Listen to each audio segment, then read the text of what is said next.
Those showers over into, well, that would be maybe Weehawken, Secaucus, up into parts of Bergen County. Expand the view. Waves of wet. The busiest day is going to be Saturday. We're going to talk about the rain first.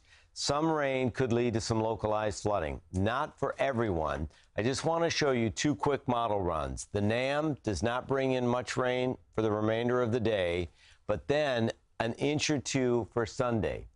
Before we go, I just have to show you the new European. The European now is bringing in this 4 to 5 inch event just east of the city, right over Nassau and Suffolk. This would be for Saturday. Of course, we'll be watching it, and we got to tell you what happens after the rain in your full forecast. Right now, though, we'll send it right back to Mary. John, thank you. Stay with CBS 2 News for any updates on your rain. You can also track the weather down to your neighborhood on our website at cbsnewyork.com. 4 people arrested in a major drug bust in the Bronx are expected to be arraigned this afternoon in federal court. Yesterday, agents raided a home allegedly used to manufacture fake prescription pills made with fentanyl. And CBS News' Nia Maldonado reports this happened near an elementary school. A normal scene this morning at the corner of Beaumont Avenue and East 183rd Street as parents drop their children off at school. But not even 24 hours before, a different scene taking place only a few houses down. They just started coming in like a hit squad, you know, military, and they just jumped out, and all I hear is 2 big bangs. Federal agents in bulletproof vests, hazmat suits, and gas masks raided this home along Beaumont Avenue around 4 p.m. Thursday. The home just around the corner from the Belmont Elementary School and a daycare center. Parents we spoke with Friday morning say they wish they didn't have to worry about incidents like this one. Especially around the school. It's just too much. That's why we just got, I have a 13, but I don't even let her walk around by herself. You just never know what goes on out here, you know what I'm saying? I never really saw a lot of traffic in or out, but you never know nowadays. Everything is so quiet, and usually quietness, something's going on. Authorities say fentanyl was seized, but it's still unclear how much. Law enforcement says it appears fake prescription pills laced with fentanyl were being made inside the home, adding they found at least 4 pill press machines. The NYPD, New York State Police, Homeland Security, and DEA agents were all on the scene executing the search warrant. A law enforcement source tells CBS 2 4 people were taken into custody. It's like heartbreaking because, you know, kids, elementary schools, a daycare down the block. Officials calling this yet another example of the fentanyl crisis here in New York City as it follows the death of 1-year-old Nicholas Dominici, who died after exposure to fentanyl while at a Bronx daycare last month. His heartbroken father speaking out Thursday after the suspects went before a judge facing murder charges. We feel really emotional because we remember every single detail from this tragic day. It's really hard to us. Now back out here along Beaumont Avenue, police tell us it doesn't appear any children were living inside of this home. Now no word just yet on what charges the 4 people taken into custody may face. Reporting from the Belmont section of the Bronx, Nia Maldonado, CBS 2 News. The families of 2 Newark firefighters who were killed battling a massive cargo ship fire in July will be speaking out for the first time today. They are promising to reveal new details about the Port of Newark fire during a news conference outside of Engine 16, where Augusta Akabu and Wayne Brooks Jr. worked. There is a news conference underway right now as we give you a live look. They just started speaking. We will have complete coverage of this, a full wrap-up of the comments tonight beginning at 5. In the meantime, if you want to continue to watch, we will continue streaming this news conference live on CBS News New York. The tragic and unfortunate deaths of these 2 brave individuals. So I'll take some questions after, but first we're going to have just a few words from the members of the families, and that is first Miss Michelle Brooks, and then who is the widow and wife of Wayne Brooks, and then we're going to hear from Miguel Akabu, who is the brother of Augusto Akabu. So, Michelle. Good afternoon, everyone.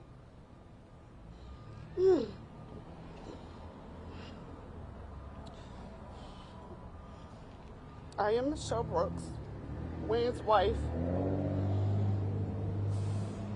and I stand before you today to express my support for the legal actions that will be taken against those implicated in the tragic and untimely passing of Wayne. Wayne was not just my husband. He was a cherished father, son, brother, cousin, and a beloved member of our community. On July 5th, 2023, our lives were changed forever. Wayne was taken from us in a manner that was entirely preventable. Wayne's departure has left an immense void in the hearts of our family, his friends, and our community. We are committed to have those responsible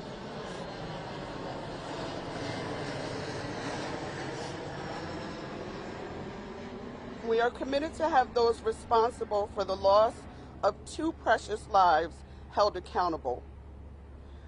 Wayne, I love you deeply, and we will pursue justice in your memory. Thank you.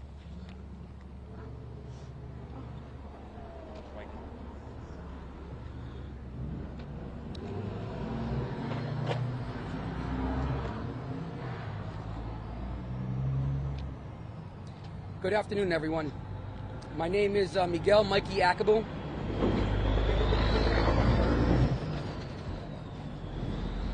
I am Captain Augusto Akabu's youngest brother.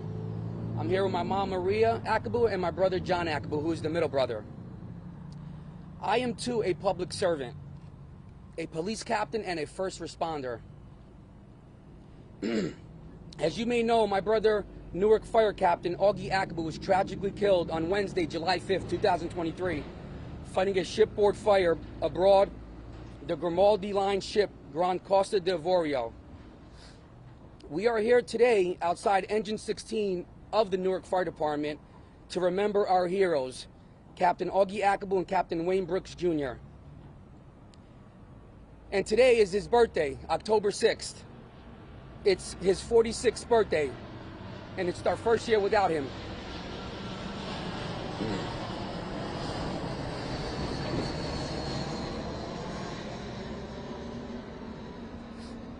In the heart of every community, there exists a beacon of courage and selflessness, the firefighter, my brother Augie. With unwavering dedication and valor, he stands as a guardian, ready to protect and save. Even at the risk of his own life, which was tragically taken from us. Today, we honor our heroes who made the ultimate sacrifice.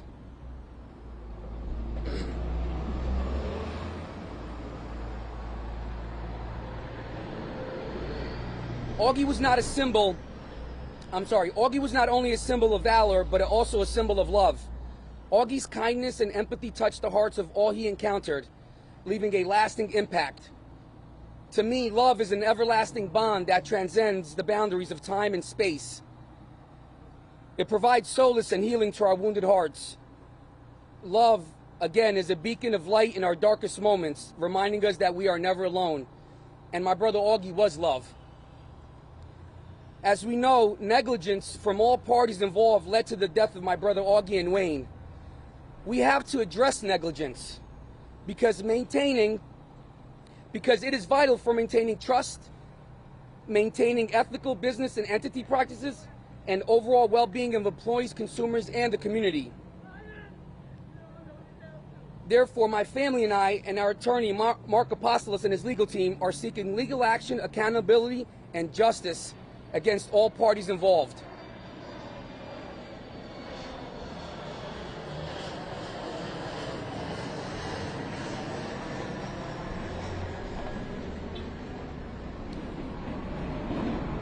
We want to prevent future occurrences like this to happen, so no other families are to suffer, just as we are, and we will forever suffer. Both justice and accountability are crucial for maintaining a just and stable society where individuals like you and me and first responders have faith in the legal system, trust in institutions and entities, and belief in the fairness of equity of the social order. Again, a reasonable person just like you and me will agree that justice and accountability are fundamental principles in any society aiming to uphold the rule of law, to protect human rights, and to ensure a fair and just society. Again, in closing, thank you for providing me with this platform and to share a memory of my brother, Captain Augie Akabu, on his birthday, and to the family of Wayne Brooks Jr. My family and I would like to thank everyone for constant support and love that we have been receiving daily. We will never forget these heroes. Their names will be forever ingrained and deeply embedded in the city of Newark's history and always and forever in our hearts. Thank you very much. All right, so I'll take a few brief questions. Sure. Have you filed anything yet? Have you filed a lawsuit yet? We've filed a notice of claim against the city of Newark. A lawsuit will be filed against the ship's crew, and the stevedore companies that were loading the vessel at the time. Is that a foreign company? Did they claim that they were not responsible because it's international waters or whatever? I mean, where is this company based? Who are you suing exactly? Grimaldi is the owner of the ship. They are an Italian-based company, but they've already submitted themselves to the jurisdiction of the court because they filed a limitation action. So there's no jurisdictional issue at this point. The Wrangler, can you explain that? Sure, it's a method under maritime law where a ship owner can limit their liability to the value of the vessel. In this case, they have claimed that the value of the vessel was $15 and approximately $500,000. We will be fighting to break the limitation. That limitation can be broken so long as you prove certain things under the law. The Wrangler that you were talking about, whose vehicle is that? Is that the ship company? Is that how they move stuff in and out of the ship? Yeah. Tell us who owns that. It's our understanding at this point in time that that vehicle was owned and operated by two different companies. That is AMS and Ports America, and they were utilizing the vehicle to push cargo onto the ship. And the cargo they were pushing on the ship was actually disabled vehicles, and those vehicles were being transported to either Africa or Europe.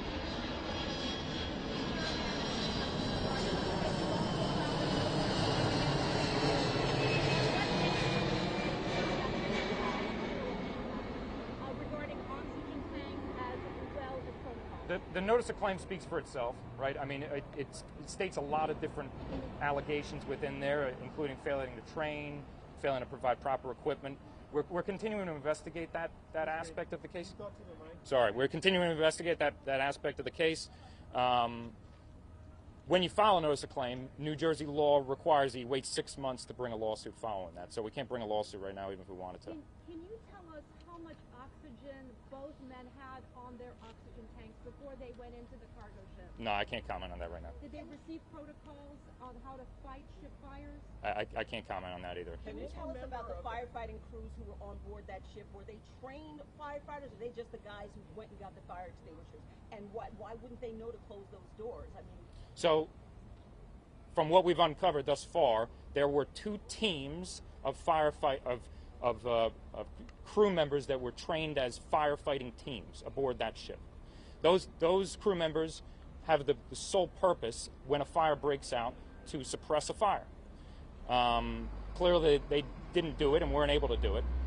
And as far as the door is concerned, there's a door. There are multiple watertight doors on the ship.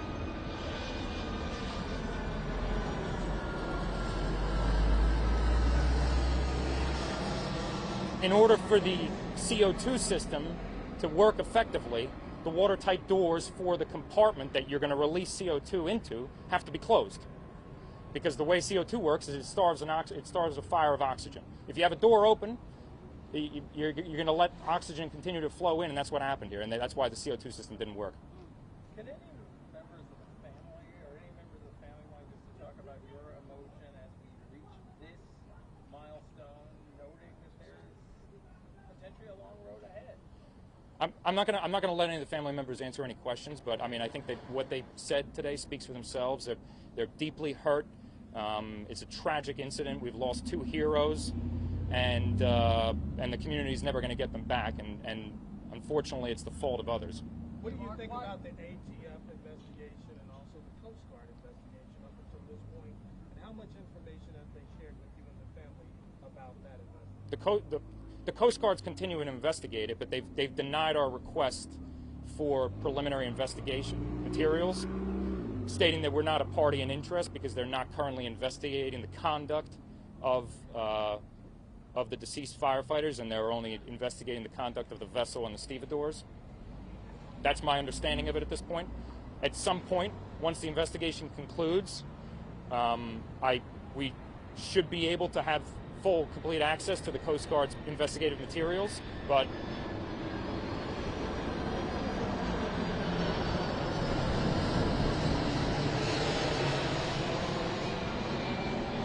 those materials won't be provided until the investigation is concluded. In terms of CO2, Mark, why the city of Newark? You're explaining what happened with this crew. What did the city of Newark do regarding negligence your brother's speaking about? Okay. Well, I can't give you a full and complete answer about that because the investigation is continuing and ongoing. Okay. Talk about the crew, but how was the city involved? All we've heard from the fire department is they were not trained. Were they trained or not? Otherwise, why was suing the city of Newark? That's what the mayor's going to respond. The notice of claim states that they weren't properly trained to fight fires aboard a ship, right? I think that speaks for itself. I don't know what else to say about that. And just to make sure I got the list right, so it's Grimaldi, AMS, Ports America, and the city of Newark. Those are all the parties that you're... Well, those are the parties that we're at this point in time, those are the parties we're seeking to potentially file lawsuits against, right? There's a limitation action that's been filed in federal court on behalf of Grimaldi. We're going to be answering that claim very shortly. The judge has given a deadline to file claims in that case of November 27th. We will be filing claims, obviously on behalf of both the parties, and I presume that case will also contain other parties, including the ones that you're mentioning, at some point in time. How many ship employees comprise those two firefighting teams? Do you know? I don't know exactly, but I think it's approximately five. Five total? No, 5 on each team. Okay.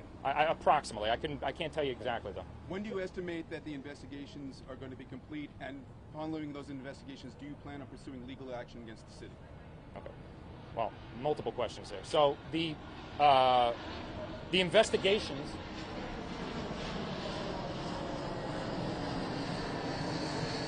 The investigations will continue during litigation. Right, there's going to be a lot of discovery that goes on during litigation, and we'll continue to uncover facts and testimony during litigation when that occurs.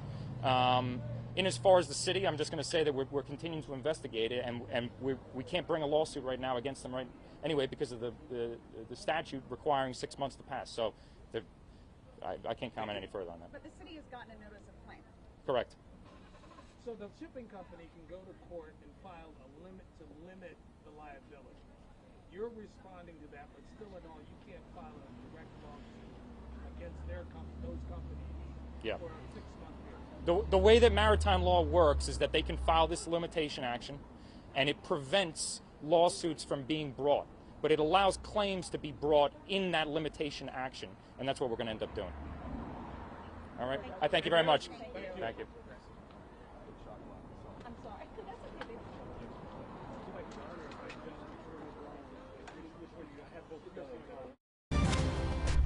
This has been breaking news.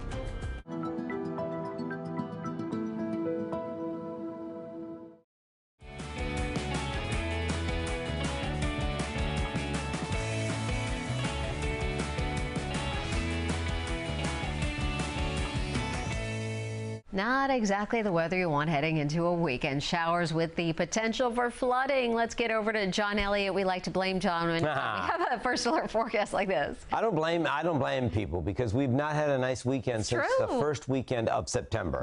So it's been weekend after weekend. And hey, who are we kidding? Last weekend was challenging. I do have to share one more model run that has kind of a worst case scenario for part of the area for tomorrow. Let's go outside right now. It is gray, it is murky, it is cooler, 69. The temperature has moved about 2 degrees all day. Last few days we've been in the 80s and we're going to be in the 50s by